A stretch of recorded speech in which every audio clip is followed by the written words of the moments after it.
하나님의 은혜와 평강이 여러분 심령과 가정 가운데 늘 함께 하시기를 기원합니다.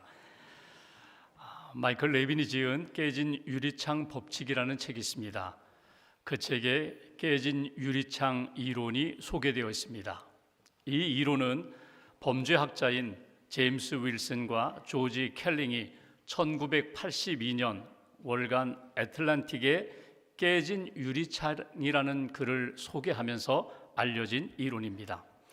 이 깨진 유리창 이론은 깨진 유리창같이 비록 사소한 것들이라 해도 사람들에게는 중요한 메시지로 다가온다는 그런 이론입니다. 건물의 유리창이 깨져 있습니다. 그리고 며칠 동안 방치되어 있습니다. 그러면 어떤 사인, 어떤 신호로 사람들에게 전달되는가? 이 건물 주인이 이 건물에 별로 관심이 없다는 것입니다.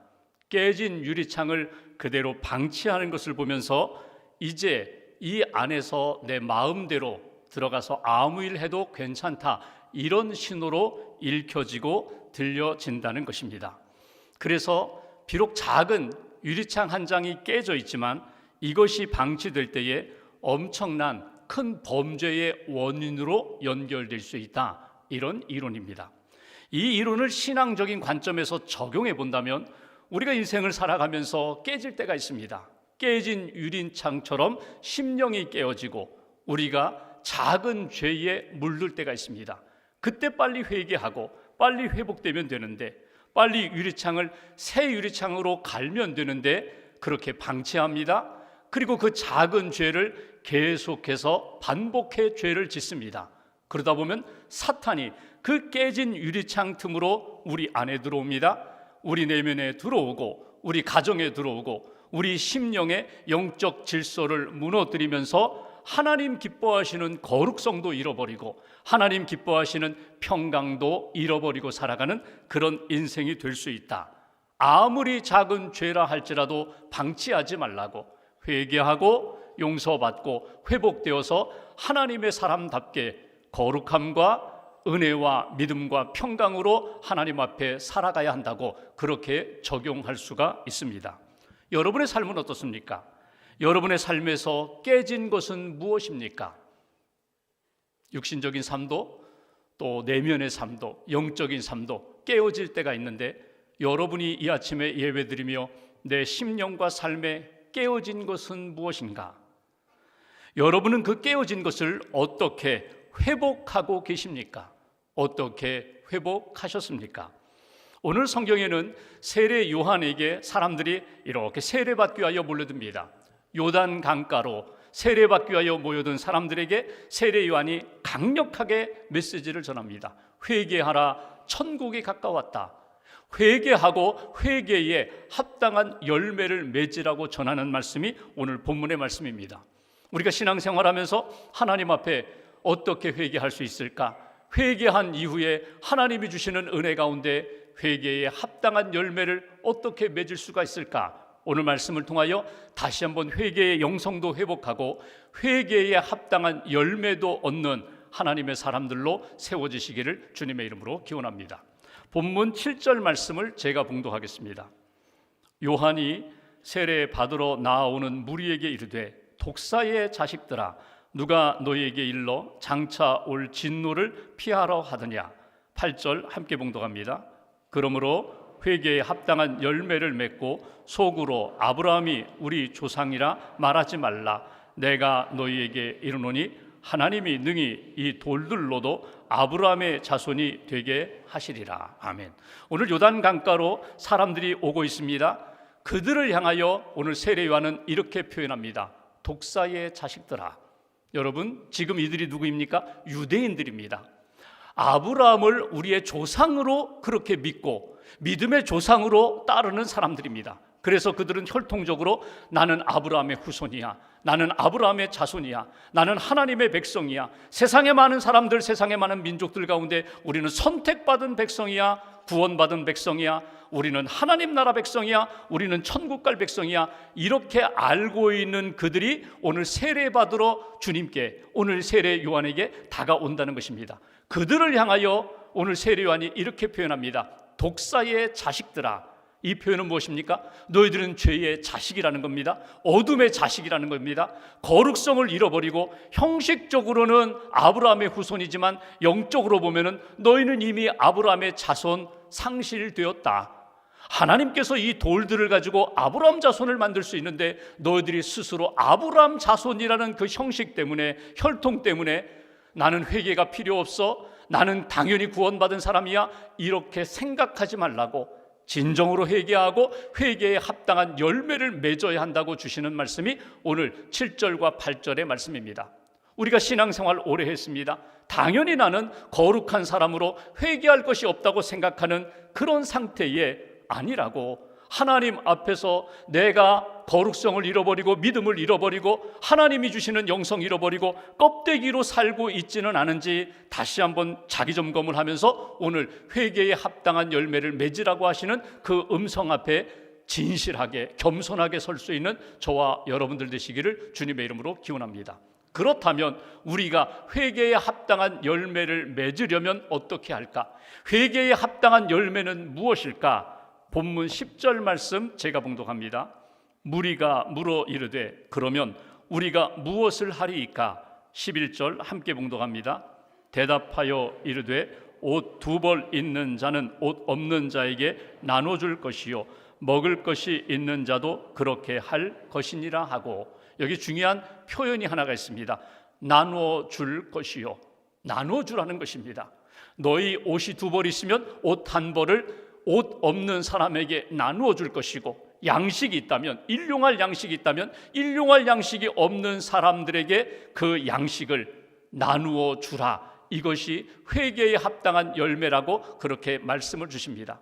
여기서 우리가 한번 생각해 봅니다. 여러분, 인생을 살아가면서 내가 넉넉해서 쓰고도 남습니다. 남은 것 가지고 베푸는 것, 여러분 이것도 쉽지 않습니다. 욕심으로, 욕망으로 이것까지도 내가 가두고 있을 거야, 두고 있을 거야, 저장하고 있을 거야, 저축할 거야, 그렇게 해서 미래를 준비하는 것이 지혜로운 삶인 것처럼 생각하는 우리들에게 오늘 세례 요한을 통하여 회개에 합당한 열매는 하나님 앞에 진심으로 회개하고 거룩함으로 하나님의 백성답게 살고자 하는 자는 어떻게 하라고요? 나누라고 말씀합니다. 옷도 나누고 양식도 나누고 하나님이 주신 은혜와 복음도 나누는 삶이 회개에 합당한 삶이라고 우리에게 말씀을 주십니다. 하나님을 사랑하고 이웃을 사랑하는 것이 우리에게 주신 계명이며 사명인데, 마땅히 은혜 받고 구원받은 사람들이 걸어가야 할 길인데, 하나님을 사랑한다면 내 이웃을, 내게 만나게 해주신 사람들에 대하여 관심을 갖고 돌아보면서 그들의 필요를 채워주어라. 내 것을 나누면 돼. 얼마든지 할 수 있어. 이게 주시는 메시지예요. 여기서 첫 번째 우리에게 주시는 하나님의 말씀, 하나님 앞에 회개하고 회개에 합당한 열매를 맺는다는 것이 무엇일까? 그것은 긍휼히 여기는 마음을 갖고 긍휼을 베푸는 삶, 사랑을 나누는 삶, 내게 있는 것을 가지고 하나님 앞에 감사하며 나누는 인생, 이것이 오늘 회개에 합당한 열매를 맺고 살아가는 하나님의 사람들의 모습이라고 우리에게 말씀을 주십니다. 여러분, 회개는 어떻게 이루어집니까? 회개는 내 죄가 무엇인지를 깨닫고 하나님 앞에서 철저히 낮아져 회개하면서 통회하면서, 하나님, 내가 다시는 이렇게 멀리 떨어지지 않겠습니다. 잘못 범하지 않겠습니다. 다시금 돌아와서 주님의 은혜 가운데 믿는 사람답게 살겠습니다. 결심하고 행하는 것이 회개입니다. 오늘 긍휼을 베풀라고 하시는 말씀 앞에 한번 우리 자신을 돌아보며 하나님 앞에 회개할 것이 있습니다. 그동안 마땅히 품어야 할 마음을 품지 못했습니다. 불쌍히 여기지 않았습니다. 긍휼히 여기지 않았습니다. 긍휼을 베풀지 못했습니다. 이 하나님 앞에서의 부끄러운 죄를 우리가 회개합니다.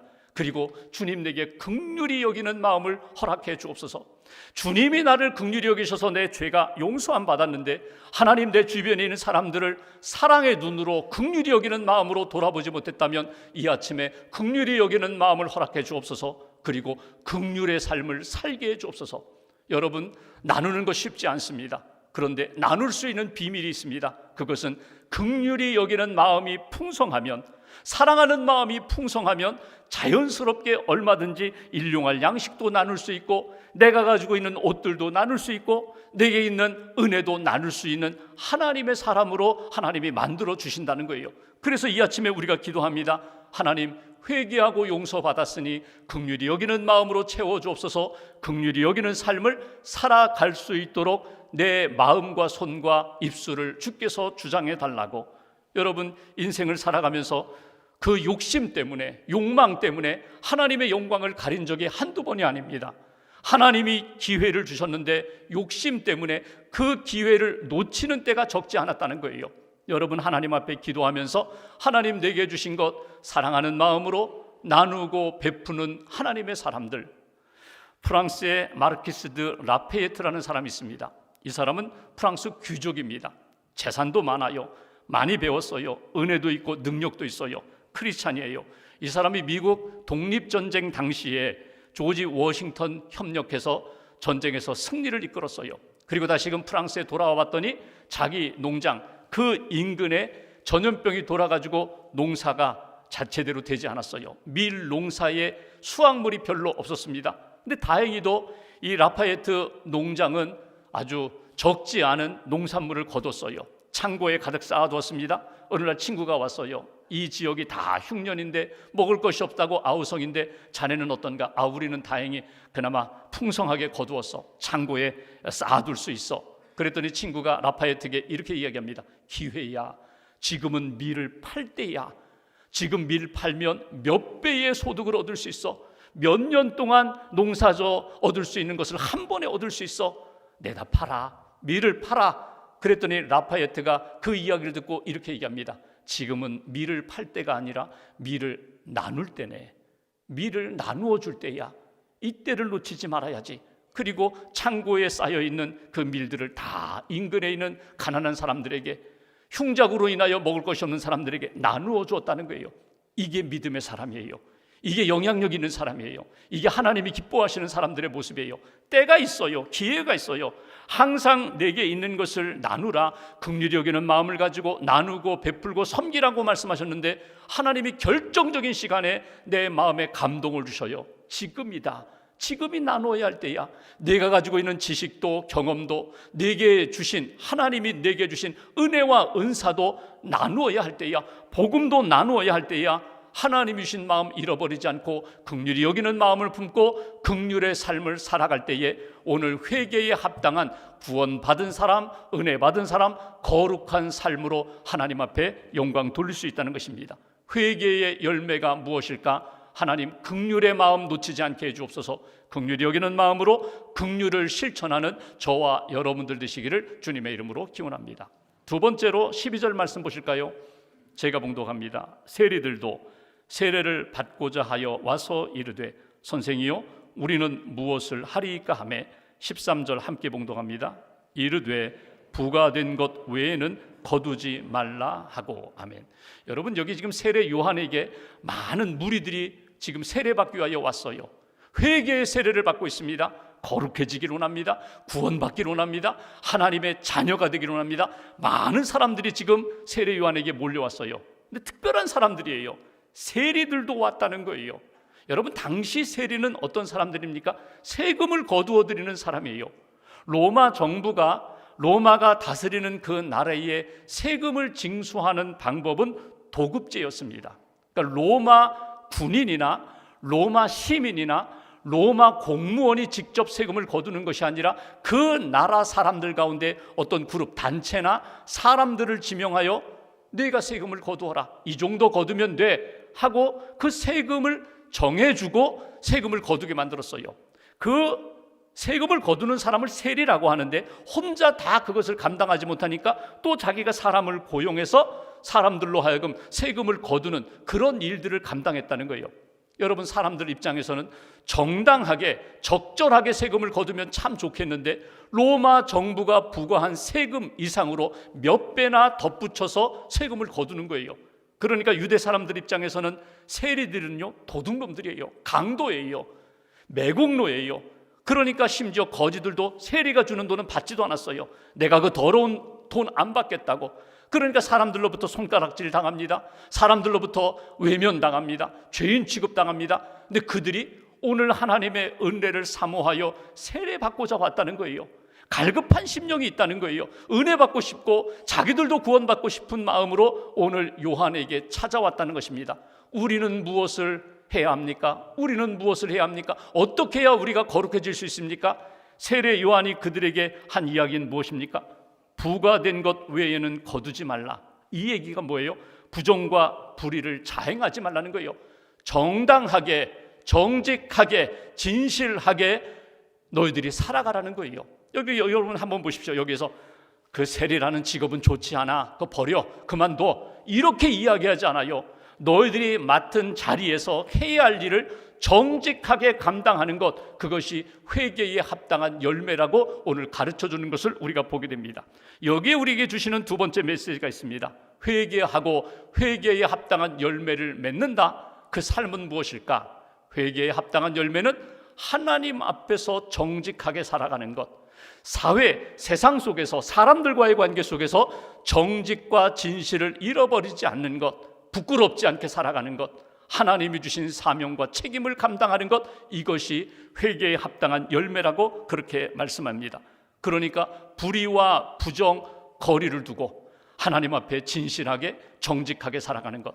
여러분, 조금만 더하면, 조금만 거짓된 길로 치우치면 많은 이익을 얻을 수 있어요. 편해질 수 있어요. 여유가 있어요. 그런데 정직한 길은요, 참 힘듭니다. 어려워요. 때로는 손해를 봐요. 때로는 어려움을 겪어요. 그런데 그 길이 하나님의 은혜와 구원받은 회개의 열매를 가지고 살아가는 하나님의 사람들의 모습이라는 거예요. 언제 어디서나 하나님 앞에 정직한 것. 여러분, 하나님 앞에 가면 쓰지 않고 살잖아요.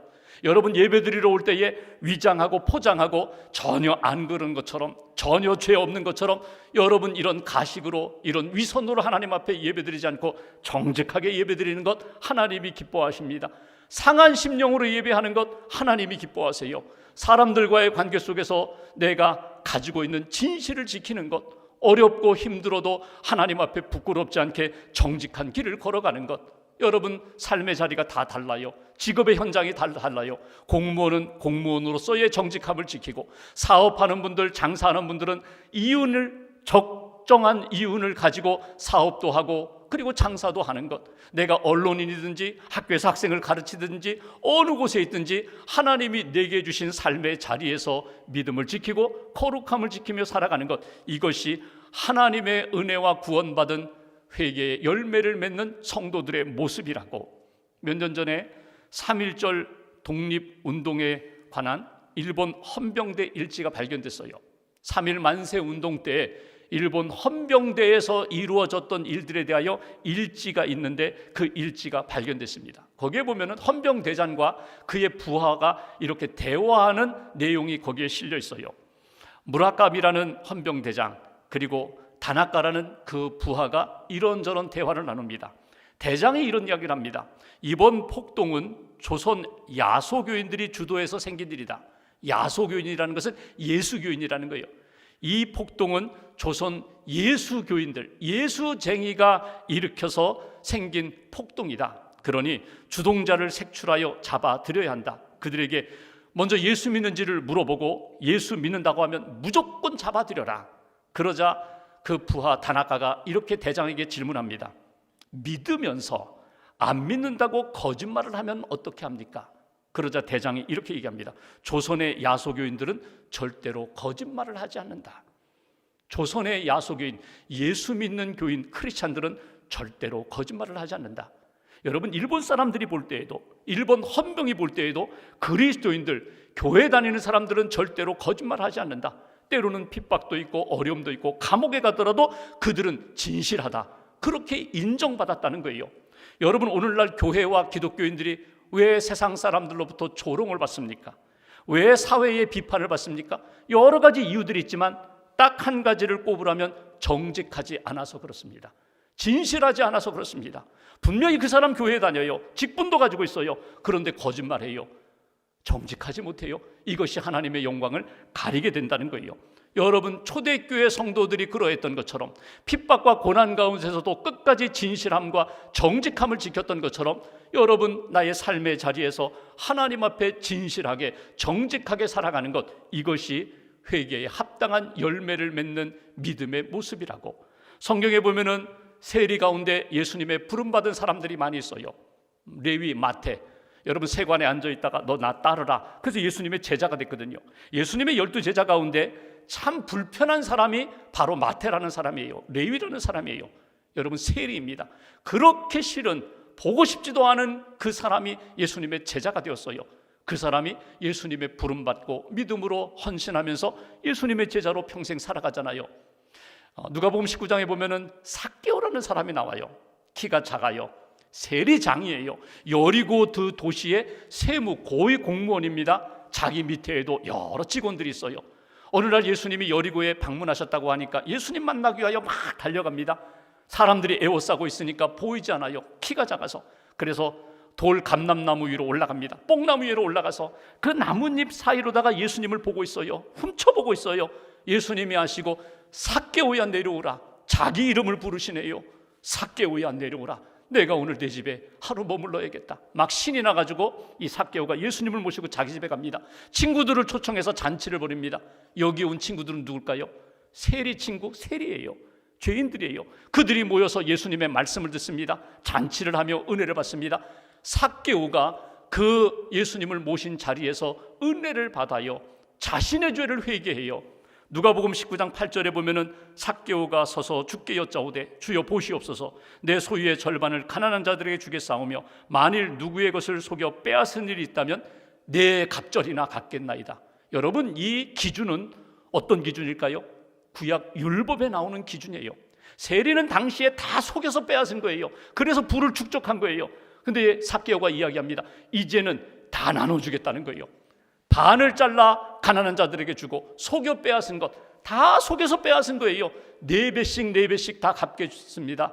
이게 회개하는 자에게 가지고 있는 이게 고백이거든요. 내가 이제는 말씀대로 살겠다는 거예요. 세상의 길이나 내 생각대로가 아니라 말씀대로 내가 살겠습니다. 9절에 보면은 예수님이 삭개오에게 이렇게 말씀하십니다. 오늘 구원이 이 집에 이르렀으니 이 사람도 아브라함의 자손이미로다. 구원 받았다. 너는 하나님의 은혜 받았다. 너는 회개에 합당한 열매를 맺었다. 진실하게 정직하게 회복되는 삭개오의 모습을 보게 됩니다. 여러분, 은혜 받고 우리가 구원 받고 회개의 열매를 맺는다면 긍휼히 여기는 마음 떠나지 않습니다. 정직하고 진실한 삶이 우리 안에서 사라지지 않는다는 것입니다. 한 가지를 더 보면 14절 말씀 보실까요? 한 절 함께 봉독합니다. 군인들도 물어 이르되 우리는 무엇을 하리이까 하매 이르되 사람에게서 강탈하지 말며 거짓으로 고발하지 말고 받는 급료를 족한 줄로 알라 하니라. 아멘. 여기 군인들이 묻습니다. 우리는 무엇을 해야 합니까? 여기 세례 요한이 이렇게 이야기합니다. 사람들에게서 강제로 빼앗지 말아라. 거짓으로 고발하여 협박하거나 착취하지 말아라. 그리고 받는 급료를 족한 줄로 알라. 사실 유대 군인이나 로마 군인이나 당시의 보수가 넉넉하지 않았어요. 그래서 그들이 가지고 있는 무기를 가지고 사람들을 위협해서 뺏기도 하고 속여서 가지고 온 것 되갚아 주지도 않고 그렇게 하는 일들이 비일비재했다는 거예요. 근데 오늘 세례요한이 이렇게 얘기합니다. 너희의 지위, 너희의 힘을 함부로 사용하지 말고 받는 급료로 족한 줄 알라. 그 얘기 뭐예요? 힘들고 어렵지만 작다고 생각하지만 얼마든지 살 수 있다는 거예요. 속여서 빼앗는 인생이 되지 말고 가진 것에 대하여 감사하며 정직하게 활용하는 그런 인생이 오늘 회개에 합당한 열매를 맺는 사람이라고. 자족하라, 감사하라. 세 번째 주시는 메시지, 회개에 합당한 열매를 맺는 그리스도인들은 하나님 앞에 주신 것에 대하여 감사하고 자족하는 인생. 여러분, 하나님이 우리에게 무엇을 주셨어요? 은혜도 주셨어요. 은사도 주셨어요. 물질도 주셨어요. 사람들과의 관계도 주셨어요. 일터도 주셨어요. 이 모든 것 하나님이 내게 주신 것입니다. 하나님 앞에서 내가 감사하며 선용하며 살겠습니다. 이것이 회개에 합당한 열매를 맺는 삶의 모습이라고 우리에게 가르쳐 주십니다. 여러분, 구약의 회개의 사람이라고 꼽으라면 우리는 다윗을 꼽을 수 있어요. 다윗이 하나님 앞에 얼마나 사랑을 많이 받았어요. 목동으로 시작해서 왕의 자리에까지 올랐던 사람, 핍박과 고난과 여러 가지 어려움 가운데서도 하나님 사랑하고 말씀 사랑하고 하나님의 은혜로 승승장구했던 사람이 다윗입니다. 왕이 되어서 영적으로 나태해진 다음에 그가 죄를 짓잖아요. 간음죄를 짓고 살인죄를 짓고 모든 것 은폐하고 자기는 전혀 죄 없는 사람들처럼 그렇게 살아가다가 어느 날 나단 선지자가 와서 당신이 죄인이라고, 하나님 당신 가만두지 않겠다고, 반드시 심판하신다고, 칼이 당신의 집안에서 떠나지 않겠다고 하나님 말씀을 전하자 다윗이 어떻게 합니까? 왕좌에서 내려와서 그대로 하나님 앞에 엎드렸어요. 하나님 살려주십시오. 하나님, 제가 죄를 지었습니다. 누구 핑계대지 않고 원망하지 않고 제가 죄인입니다. 그가 쓴 시편 32편이나 51편 보면 다윗의 참회의 기도 고백이 나와요. 51편 이렇게 시작합니다. 하나님, 나 좀 불쌍히 여겨주세요. 하나님, 내게 긍휼을 베풀어 주세요. 하나님, 자비와 사랑으로 나 좀 용서해 주세요. 51장 10절에 보면은 하나님이여 내 속에 정한 마음을 창조하시고 내 안에 정직한 영으로 새롭게 해달라고. 나 스스로 거룩해질 수 없고 나 스스로 정직해질 수 없는데 하나님, 나에게 그 은혜를 부어달라고. 그 철저히 참회하는, 회개하는 다윗을 하나님이 받아주시고 하나님이 은혜를 주셨어요. 회복시켜 주셨어요. 그런데 중요한 것이 있습니다. 다윗이 그렇게 하나님 앞에 회개했어요. 그 이후에 이루어지는 모든 것들은요, 다윗은 하나님 뜻대로 하세요. 하나님 뜻대로 하세요. 제가 다 받아들이겠습니다. 제가 하나님, 주님이 주신 것이라면 제가 받아들이겠습니다. 아픔도 많았어요. 상처도 있었어요. 여러 가지 힘든 일도 있었어요. 그런데 하나님이 내리신 것이라면 제가 다 받아들이겠습니다. 아들들이 싸우고 압살롬, 멋진 아들이 아버지 죽이겠다고 반란 일으켰어요. 그때 다윗이 칼로 대결하지 않았어요. 이것도 하나님이 내게 허락하신 것이라면 받아들여야지. 아픔의 시간이지만 받아들여야지. 머리 풀어 헤치고 그는 오히려 아들을 피하여 도망 다녔어요. 회개가 뭐예요? 진정으로 하나님 앞에 돌아오는 사람은 그 다음에 하나님이 모든 것 어떻게 이루시든지 다 하나님 뜻대로 하세요. 하나님께 맡깁니다. 하나님이 주신 것이라면 제가 수용하겠습니다. 이게 참된 회개자의 모습이에요. 제가 그림 한 장 함께 보려고 합니다. 반다이크가 그린 그림, 제목이 좀 길어요. 테오도시우스 황제의 밀라노 대성당 입장을 제지하는 성 암브로시우스. 이 그림의 배경이 있습니다. 주 390년 데살로니가 주민들이 반란을 일으켜서 로마 총독 살해하고 황제, 황후의 초상화를 짓밟는 그런 끔찍한 사건이 일어나게 됩니다. 테오도시우스 황제가 화가 났어요. 군대를 동원하여 데살로니가의 양민 7,000명을 살해합니다.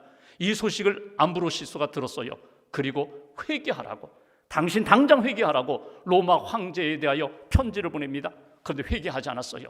부활절 아침이 되어서 황제가 자기 신하들을 대동하고 부활절 예배를 드리려고 예배당에 들어오려고 합니다. 그때 바로 이 그림의 장면입니다. 당신은 못 들어갑니다. 당신은 들어갈 수 없습니다. 하나님 만날 수 없습니다. 당신은 여전히 죄인이기 때문에, 회개하지 않은 죄인이기 때문에 당신은 들어갈 수 없다고. 손에 피를 묻힌 죄인이 어떻게 하나님 앞에 들어갈 수 있느냐고. 당신은 못 들어갑니다. 가로막는 장면이에요. 그때 테오도시우스가 황제가 이런 이야기를 했다고 합니다. 다윗도 죄인이잖아요. 다윗도 죄를 지었잖아요. 그런데 하나님이 그를 만나주시고 용서해 주셨잖아요. 다윗이 하나님 앞에 나아가 용서받았던 것처럼, 사랑받았던 것처럼 나도 들어갈 수 있지 않겠느냐고. 그때 암브로시우스가 이렇게 이야기합니다. 당신이 다윗의 죄를 모방하려고 합니까? 그렇다면 진짜 다윗의 참회도 철저히 낮아져 하나님 앞에 회개했던 그 회개도 모방해야 합니다. 당신이 회개하지 않는 한 하나님 앞에 나갈 수 없습니다. 그리고 끝까지 가로막습니다. 시간이 지납니다. 8개월 동안 그 로마 황제가 마치 유배자처럼 그렇게 조용히 회개의 시간을 갖습니다. 그리고 성탄절이 되었을 때 다시 예배당에 옵니다. 평복을 갈아입고 예배당 앞에 무릎을 꿇고 진정으로 내가 죄인이라고, 내가 큰 잘못을 범했다고 하나님 앞에 회개하고 성당 문이 열리고 그가 하나님 앞에 나가 예배할 수 있었다는 것입니다. 마지막으로 우리가 꼭 기억할 것이 있습니다. 하나님 앞에 회개에 합당한 열매를 맺으려면, 하나님, 저에게 긍휼의 마음을 주세요. 긍휼을 베풀 수 있게 해주세요. 하나님, 정직하게 살고 싶습니다. 정직한 영으로 새롭게 해주세요. 하나님 앞에, 사람들 앞에 정직하게 살게 해주세요. 하나님, 제가 하나님이 주신 은혜를 그대로 받아들이며 자족하며 만족하며 감사하는 삶을 살게 해주세요. 회개의 열매를 우리는 사모합니다. 근데 이 열매를 어떻게 맺을 수 있어요? 내가 철저히 회개할 때만이 이 열매를 맺을 수 있어요. 회개하는 자에게 주시는 하나님의 은혜가 회개에 합당한 열매가 된다는 거예요. 회개가 무엇입니까? 지성으로 내가 무엇을 잘못했는지, 하나님 뜻에서 무엇을 어긋났는지, 무엇이 어긋났는지 깨달음이 와야 돼요. 무작정 잘못했습니다? 아닙니다. 하나님이 주시는 지혜로, 하나님이 주시는 말씀으로 깨달음이 있어야 합니다. 철저히 통회하는 심령의 통회가 있어야 돼요. 의지, 다시는 죄짓지 않겠습니다. 다시는 거룩함에서 벗어나지 않겠습니다. 믿음의 결단이 있어야 합니다. 그리고 행동이 동반되어야 돼요. 여전히 세상을 향하고 여전히 세상의 욕심에 붙들려 있는 삶이 아니라 모든 것 내려놓고 주님의 손에 붙들림 바 되어서 거룩함을 이어가는 하나님의 사람, 그것이 오늘 회개에 합당한 열매를 맺는 성도의 모습이라고, 한 주간 기도하시면서 철저히 회개하고 하나님이 주시는 용서의 은혜와 회복의 은총을 경험하는 저와 여러분들 되시기를 주님의 이름으로 기원합니다. 기도하겠습니다.